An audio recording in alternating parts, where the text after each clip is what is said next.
Yo, what is good, everybody? It's your boy Golden Falls Golden.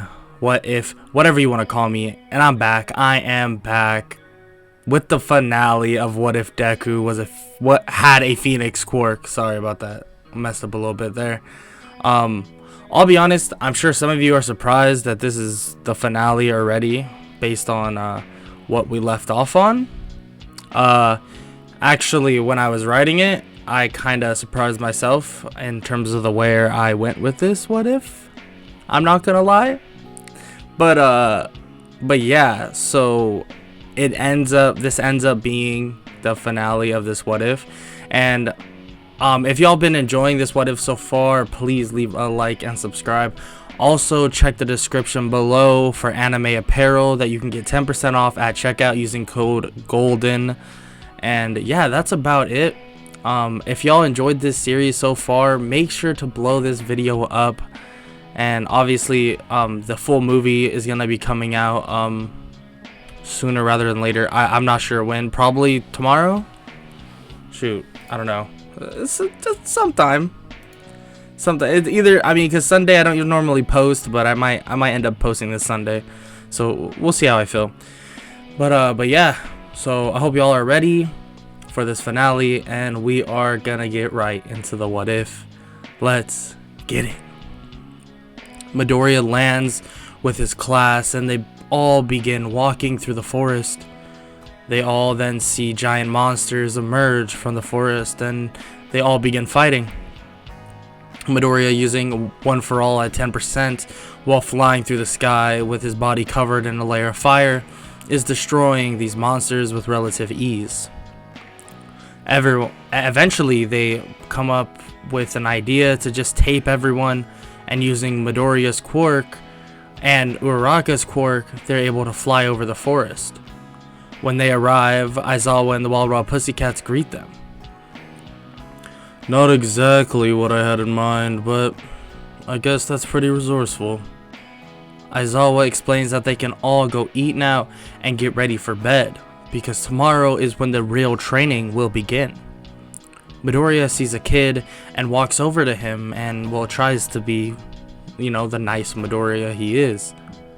Hey, how are you doing, bud? The kid tries to punch him, but Midoriya moves out of the way and pats him on the head. Yeah, no need to punch me, you'll just burn your hand. Midoriya jogs his way to Akari, and they eat, and then everyone heads to bed. The next morning, Aizawa wakes up and wakes them up, basically explaining to all of them what is going to happen. He tells them that he will personally tell them what their training regimen will be, and then after the day is over, they will get cleaned up, and basically they will all do an activity with Class 1B.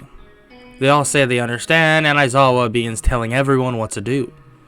Eventually, Aizawa gets to Akari and Izuku, and he tells them both they will be training together. And Akari will work on her combat, basically against him, but also during the breaks, Izuku will try to slowly but surely increase his power without, going supernova. And, Akari is there to make sure that he doesn't lose control and can cancel out his quirk.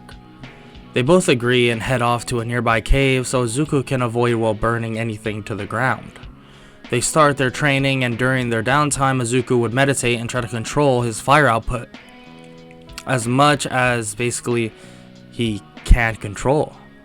This indirectly actually helped with the control of One For All, and basically he sees a lot of improvement. Akari throughout the day got better at using her hand-to-hand combat, and nighttime basically soon came. They both headed back to the camp, and when they arrived, everyone was eating.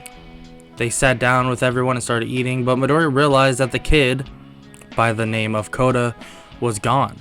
So Midoriya took a plate of food and flew over to the mountain that he saw him at. When he arrives, Koda asks how he was able to find him, and Midoriya tells him that he basically just saw him walk this way. I brought you some food, here. Koda refuses, saying that no matter what, he won't change his mind on how he hates heroes. Koda, there was a point in time I even gave up on being a hero.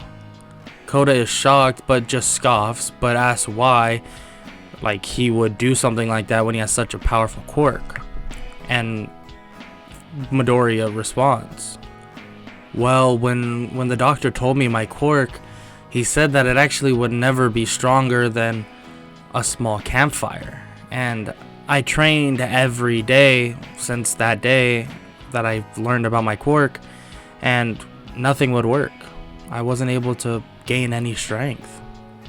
Kota looks at him in shock and asks, like, how did he even get so strong then? And he tells him that he had people there to help him, train him, and he had people who he could trust and basically help him get to where he wanted to be.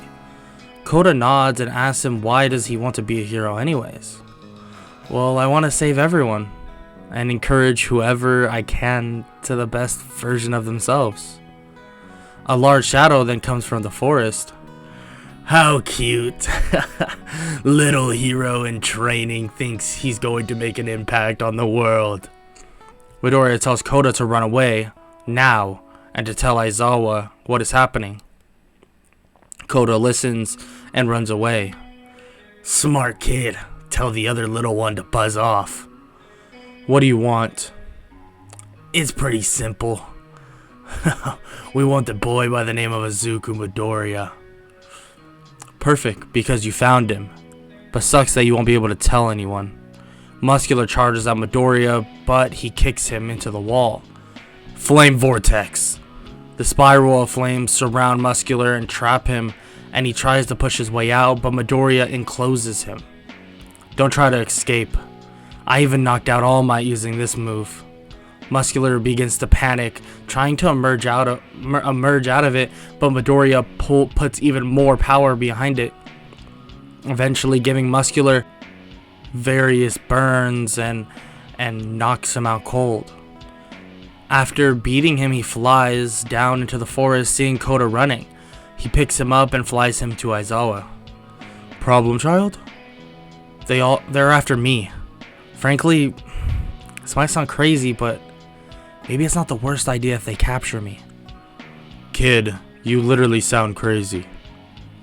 Midoriya smiles and says, but this is different. They only want him, so if he gets captured, they will all leave. But if they rig a phone's location, the pro heroes will be able to pinpoint where he got captured.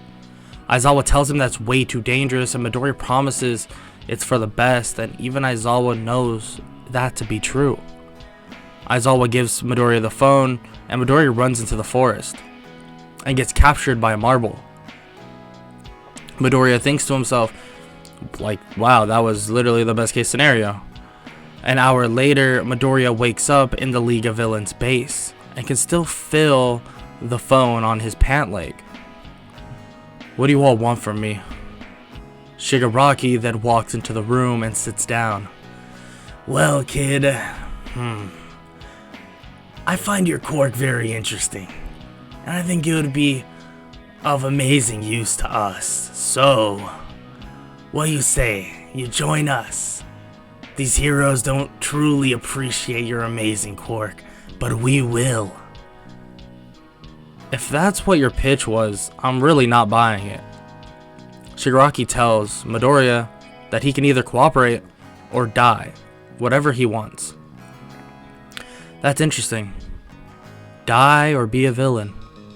That kind of reminds me of a cool quote. How did that go again? Something like, you die a hero or live long enough to see yourself become the villain. Is that right? You with the messed up skin. Is that right? They all look at each other in confusion about the fact that this kid is talking about quotes when Shigaraki just threatened his life. The hell are you talking about, kid? Oh, I'm just stalling. I thought that was pretty apparent. Midoriya's body begins to light up like crazy and he begins saying that they gave him enough time to go supernova. The room in the building begins to shake like crazy, and the rest of the villains try and stop Midoriya until it just stops. Midoriya smiles and kicks himself into the wall, breaking his breaking and melting away all the restraints on him. The League still surrounded him and asked what was even the point of that little fireworks show. A knock is then heard at the door, and various heroes come busting in, including All Might. They quickly knock out and cuff the villains, and Midoriya makes his way out the building. Some heroes commend him for this idea, and now he was able to stay calm even under pressure, but while they're saying this, a portal opens underneath him. All Might tries to grab him, but it's too late. Midoriya, now in the middle of the city, is in front of the most terrifying villain in Japan. All for One. Midoriya Izuku, what an amazing quirk you have. Midoriya backs up, realizing who this person is. Yeah, I'm aware. What do you want? Come on, kid, isn't it obvious? I want your quirk. Tendrils surround Izuku, and he can't move. All for One grabs Midoriya's head and begins taking his quirk. Midoriya wakes up in the mindscape of All for One, and all he sees is corruption. Wow, kid, your quirk is amazing, but what exactly is this? Midoriya begins to feel his body ache, and All for One realizes that this boy has One for All as well. All for One begins to take the quirk, but is stopped by a full power smash from All Might. Midoriya goes flying into a building and wakes up. He can still tell that he has his quirks, and he exits the building, but collapses and begins to hear a voice in his head. This voice is extremely similar to All for One's. Kill him, do it. Kill All Might. Kill the symbol of peace. Midoriya looks up to see a phoenix in front of him, and the flames of the phoenix slowly turn from a bright orange and red to a shadowy dark color, and Midoriya begins to feel his humanity slipping. The vestiges tell Midoriya to hold on and that he can fight this, but Midoriya can feel the corruption spreading. It's as if accepting this phoenix allowed for All for One, and any corruption that wanted to get in basically gave it a straight path straight into Midoriya's mind. Midoriya, with his last bit of will left, basically charges at All for One, smashing him into the wall so hard that it breaks his arm, but making All for One pass out in the process. Midoriya flies to All Might crying, saying that he can't keep the darkness out. Please, All Might, take the quirk back. Give it to someone else. Young Midoriya, please. What is happening? We can help. Midoriya screams in pain and blasts All for One with fire, killing the unconscious man. All Might tells Midoriya to control himself, but he can't. His flames slowly become black and gray, and he begins to scream louder. Aizawa shows up trying to cancel his quirk, but it doesn't work. Midoriya smiles, and it mimics a very similar smile to All for One himself. He rips a piece of his hair out and gives it to All Might. Young Midoriya, come to your senses, please. The heroes try to calm Midoriya down, but nothing would work. All for One, even beyond the grave, was trying to take over. Midoriya flies straight up into the sky, fighting between the sadistic smile of All for One himself and his own tears. If I can't keep my body and my mind, then I'll destroy it all. Midoriya flies higher and higher, reaching so far that nobody can even see him. All Might and the pros scream to him, but it's too late. A massive blast goes off in the upper atmosphere, as if Midoriya unleashed all his power at once to be rid of everything. He begins to fall from the sky, and All Might catches him, but he checks his pulse and, well, there is none. They rush him into a hospital and they bring him back, but he's stuck in a coma. They explain to everyone that is there that Midoriya has suffered so much mental damage, including physical damage, that it forced his body and his mind into some state of limbo. His class begins to cry, and All Might is pissed, saying that he couldn't protect him. that he had so much trust in everyone around him that he would take a leap of faith if that meant the safety of everyone around him. All Might looks at Midoriya in shock, and everyone asks, what is he thinking?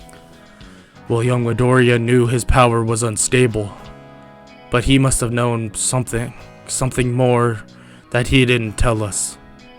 All Might explains that Midoriya talked about his concern with the amount of power he possessed, but All Might basically says that he didn't think he meant it in this way.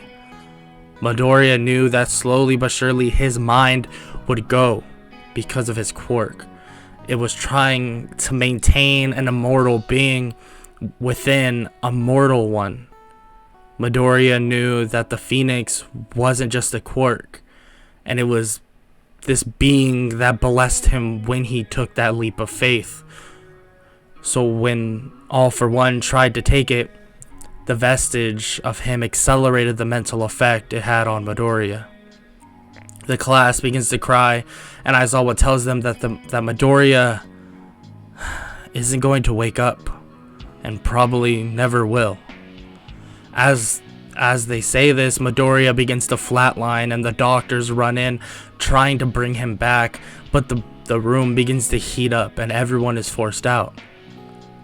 They look through the window on the door to see a Phoenix version of Deku, or Midoriya, emerged as a spirit from the body of Midoriya.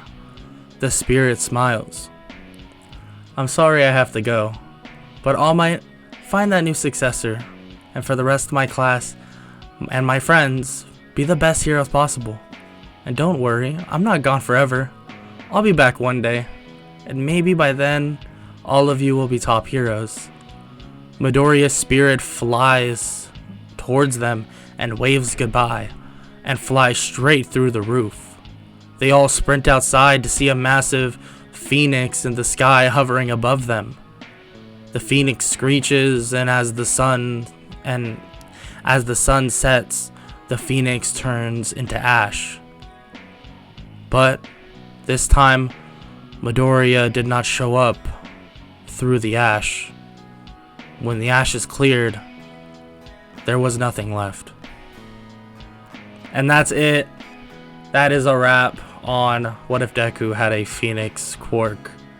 I'll be honest, I had no plan of even doing this. This is where I'm gonna tell you guys where I get stuff like this from. Is I used to write a lot of stories, boys. So when I'm talking about like any writings I've ever done in my life, I always tend to do some crazy stuff, and this is what the output of it. The Grim Reaper Deku, when I did that, if y'all haven't seen it, make sure to go watch it. When I did that ending, I had no intention of doing that ending from the beginning. I just did it on the fly. And all these videos that stuff like that happens, and stuff like this happens, I know there's some people that love it, but some people love the whole aspect of like he dies or something crazy happens and it's nothing like the series. And I know other people don't really like it as much, but this is just my writing style. Sometimes you'll have videos where it goes the whole distance, it goes the whole series. Sometimes we'll go into the manga, we'll do this, do that, and then sometimes you'll have this where it gets cut short with him basically kicking the bucket, right? But yeah, so that's about it. I just want to give a quick explanation to the reason why I did that. There is no canon explanation for me to like rationalize this at all, but I just want you guys to know that was my thought process, and that's what I normally do. But yeah, anyways, if y'all enjoyed, please leave a like and subscribe. And with this finale means we're closer and closer to a new set of series, so be ready for some bangers. It looks like the next one's gonna be What If Deku Was a Demon Lord, or a True Demon Lord. I'll see what I want to call it, probably just Demon Lord, but be ready for that, because that shit is going to bang, and that's a promise.